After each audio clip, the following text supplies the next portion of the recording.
नमस्कार दोस्तों, good morning. मैं doctor Malay Das health is wealth की तरफ से आप सभी का स्वागत करता हूं। अगर आप डायबिटीज़ यानी शुगर के बारे में जानना चाहते हैं तो ये वीडियो बहुत ही महत्वपूर्ण हो सकती है। साथ ही लाइक, शेयर एंड सब्सक्राइब जरूर करें। दोस्तों, आज हम बात करेंगे डायबिटीज़ यानी शुगर के बारे में। ये एक ऐसी बीमारी है जो अकेले नहीं आती, अपने साथ और बीमारियों को लेकर आती है और उन्हीं में से एक बीमारी है हार्ट की प्रॉब्लम। 50% लोगों को ये संभव न होती है। अगर वे डायबिटीज़ पेशेंट है तो उन्हें हार्ट की प्रॉब्लम हो सकती है। इसलिए बहुत ज़रूरी है कि उनको कंट्रोल करना और नॉर्मल लेवल को मेंटेन करना। अब किस वजह से ये होती है और क्या चीज़ हम अपने लाइफस्टाइल में फॉलो करें कि इनको कंट्रोल कर सकें, तो आइए पूरी जानकारी लेते हैं।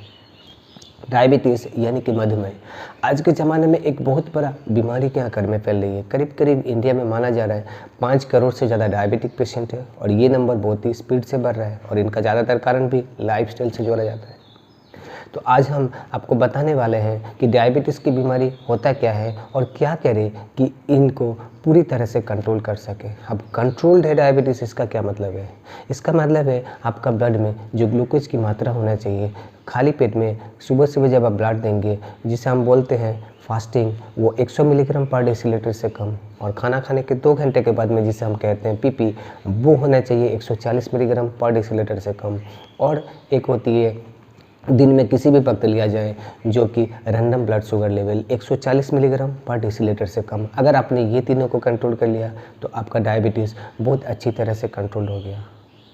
अब लोग क्या बोलते हैं, डॉक्टर पहले आप ये बताइए कि डायबिटीज़ की बीमारी होता क्या है, इसमें एक्चुअल में हमारे बॉडी के अंदर में क्या क्या गड़बड़ियाँ होती है। हमने देखा कि जब तक ये डायबिटीज़ के पेशेंट को पूरी बात ठीक ठाक समझ में ना आए तब तक ये उनसे काम नहीं चलेगा।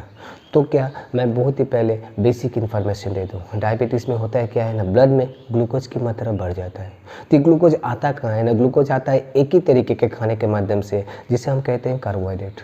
तो कोई भी आप कार्बोहाइड्रेट वाला खाना खाओगे, तब कार्बोहाइड्रेट में कौन सा खाना हुआ, अब जितने में अनाज है, चावल, गेहूँ, मक्का, बाजरा, रागी, जवार, जितने भी वेजिटेबल्स है, जितने भी फ्रूट्स है, चीनी, गुड़, ये आपका हनी, ये सभी क्या है, कार्बोहाइड्रेट्स है।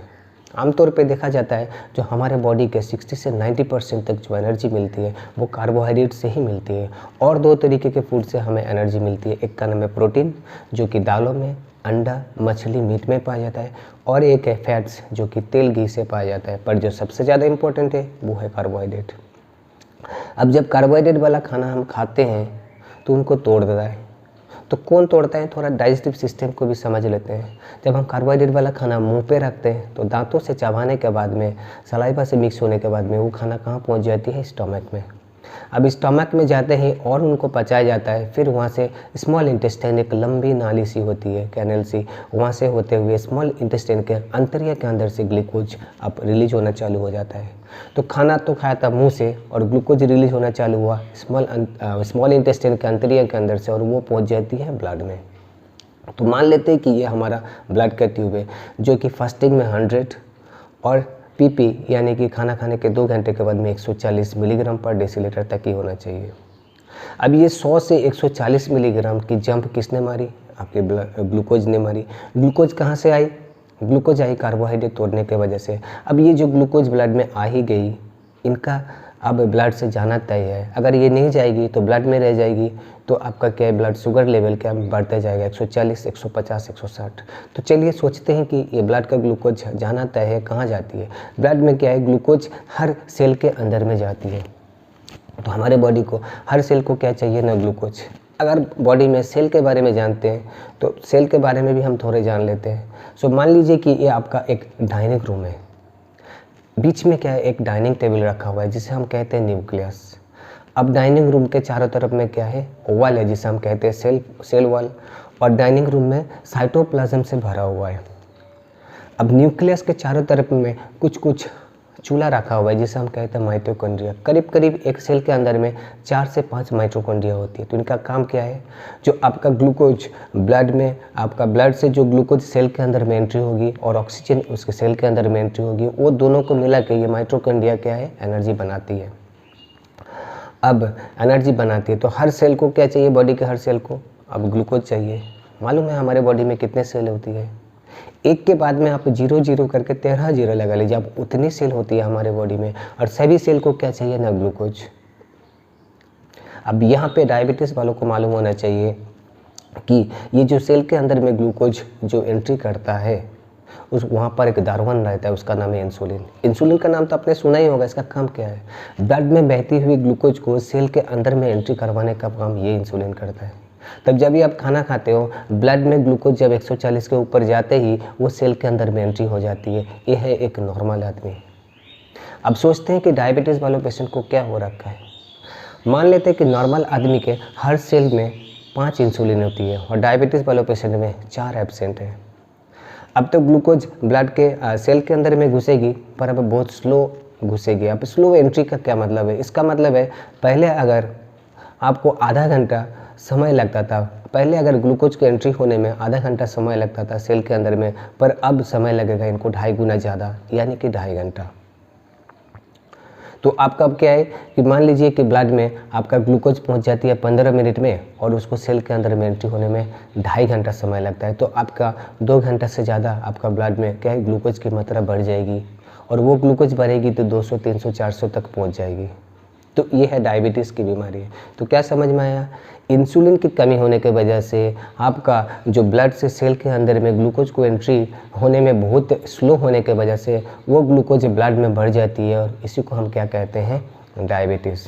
अब लोग क्या बोलते हैं, डॉक्टर साहब आप मेरे को इसका सोल्यूशन, अब मुझे समझ में आ गया, अब इनका सोल्यूशन बताइए। देखिए सोल्यूशन ये है कि पहले जो चीज़ आपको समझना पड़ेगा, कार्बोहाइड्रेट भी 2 तरीके का होता है।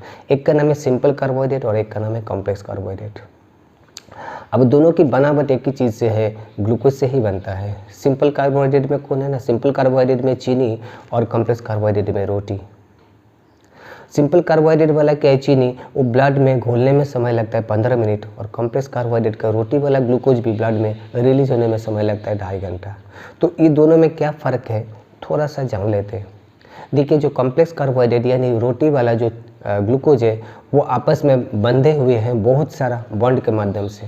तो अगर उनका ग्लूकोज एक ग्लूकोज छुड़वाना हो, कम से कम आपको 6 से 7 बॉन्ड को तोड़ना पड़ेगा। उसके लिए आपका समय लगेगा 2.5 घंटा। और जो चीनी वाला ग्लूकोज है वो सिर्फ सिंगल बॉन्ड से बंधा हुआ है, उसको तोड़ने में समय लगेगा सिर्फ 15 मिनट में। तो क्या है, चीनी वाला ग्लूकोज ब्लड में पहुंच जाती है 15 मिनट में और रोटी वाला ग्लूकोज ब्लड में पहुंच जाती है 2.5 घंटे में। और इंसुलिन की कमी होने की वजह से उसको क्या है, सेल के अंदर में ग्लूकोज को घुसने में समय लगता है 2.5 घंटा। तो अब लोग क्या बोलते हैं, डॉक्टर साहब आपने बहुत सच्ची बात बताई, अब मेरे को समझ में आ गया, अब करना क्या है मेरे को समझ में आ गया। तो बोलते हैं क्या, मैं सिंपल कार्बोहाइड्रेट को अवॉइड करूंगा और कॉम्प्लेक्स कार्बोहाइड्रेट को चालू करूंगा, क्योंकि ये सिंपल कार्बोहाइड्रेट जो चीनी वाला ग्लूकोज है वो ब्लड में रिलीज होगी 15 मिनट में और कॉम्प्लेक्स कार्बोहाइड्रेट जो रोटी वाला ग्लूकोज है वो ब्लड में रिलीज होगी 2.5 घंटा। और अगर हमारे पास में डायबिटीज़ की बीमारी है तो उनको क्या है, सेल के अंदर में ग्लूकोज को एंट्री होने में समय लगेगा 2.5 घंटा।